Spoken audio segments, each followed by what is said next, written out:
Hello, and welcome to the Resource Library presentations produced by the NCC's Comprehensive Digitization and Discoverability Program.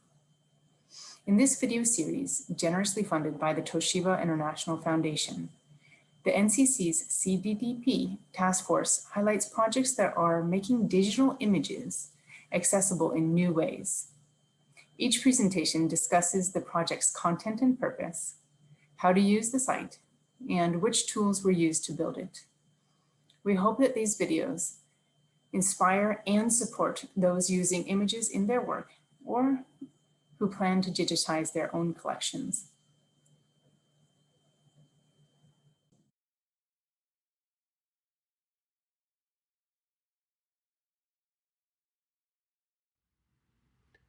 The 10,000 Rooms project, hosted by Yale University, is a crowdsourced digital platform for pre-modern textual and visual studies. Users upload primary source images, then collaboratively transcribe, translate, and annotate them, creating digital metatext for the primary source, which can then be exported for use on other platforms. The 10,000 Rooms project is more than software. It is building an online community committed to making pre-modern textual heritage more open to scholarly collaborations and accessible to wider audiences. Founded, developed, and tested by sinologists and Japanologists at Yale's Department of East Asian Languages and Literatures, the project is supported by the Council on East Asian Studies at Yale's Macmillan Center, with additional support from a grant from the Mellon Foundation.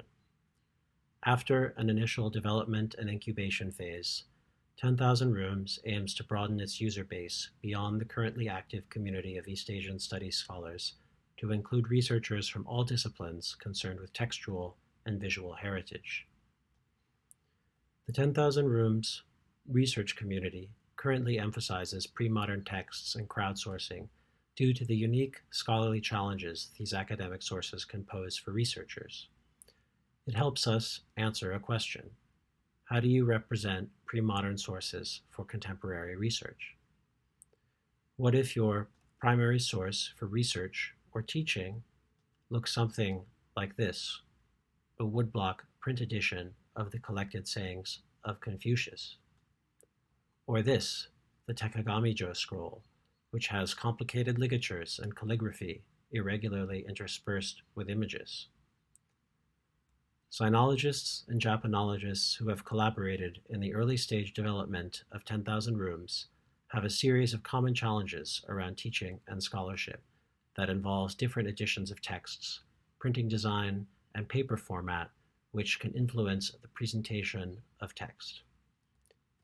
For example, in the Tekagami-jo, where patterns and images overlap with text, that includes images interspersed with the text of calligraphers and complex ligatures. Or for the presentation of visual material in a pre-modern source, such as the Bakemono no E, where you might want to transcribe the text describing a mythical yokai creature, a kappa, or to draw a reader or student's attention to a particular feature, such as the mythical creature's distinctive bowl-shaped head. Or, how do you analyze and capture information from something like an original scholarly annotated version of The Plum in the Golden Vase? This document features the handwritten notes of translator David Todd Roy on top of a woodblock print reproduction.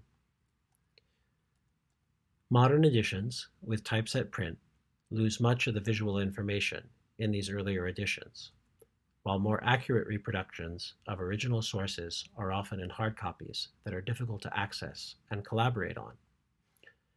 It is especially difficult to analyze these sources collaboratively as scholars, either in a real-time seminar format or as an accumulation of individual or group efforts over a longer period of time.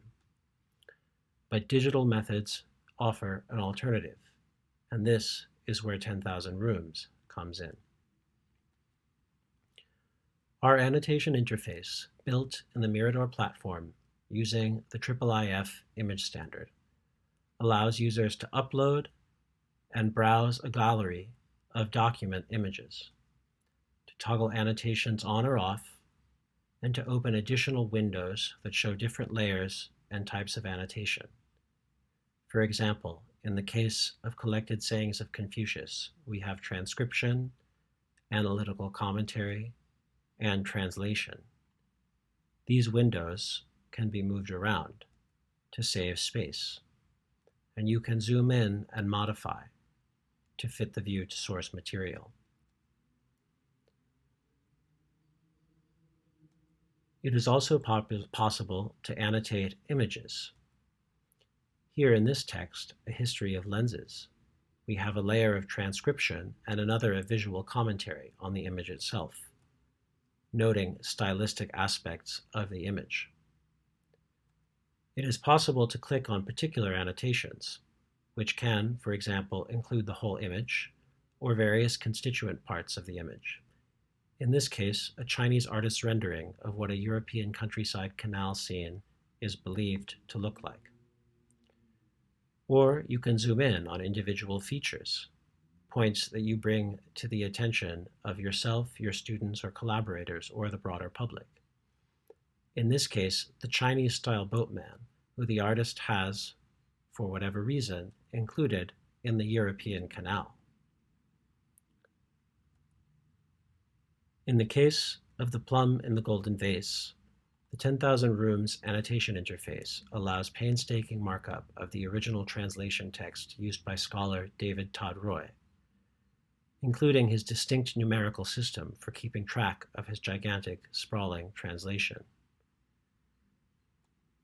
Scholars have applied these methods collaboratively to analyze texts, including the Bakemono no E, with layers of commentary and transcription, and the Tekagami-cho, with a team of researchers handling layers of analytical commentary, textual commentary, translation, and transcription. This in-depth analysis of the Shudo Monogatari shows how users can also add their custom layers of annotation. In this case, a layer of translation into modern Japanese. Other scholars have used the platform's ability to capture and annotate irregular shapes for both images and text, such as, in this case, the Koetsu Sanjurokusen.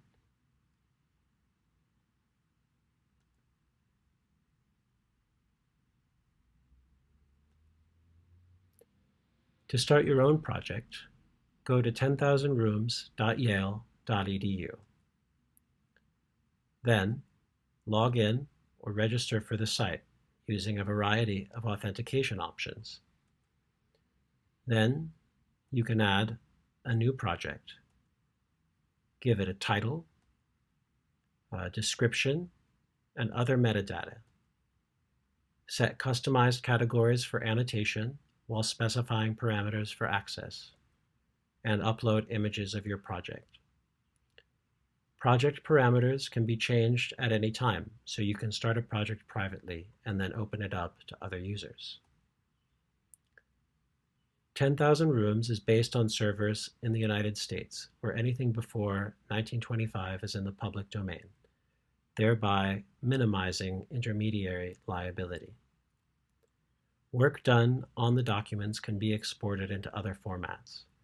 If, for example, a transcription text is developed by a seminar group collaborating, then that plain text can be exported as an Excel-compatible file for use outside the 10,000 Rooms platform using this button, which will immediately generate the file for download.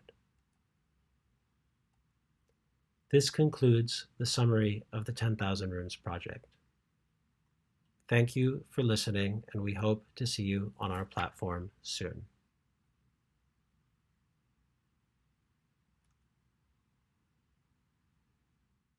Thank you for watching the presentation.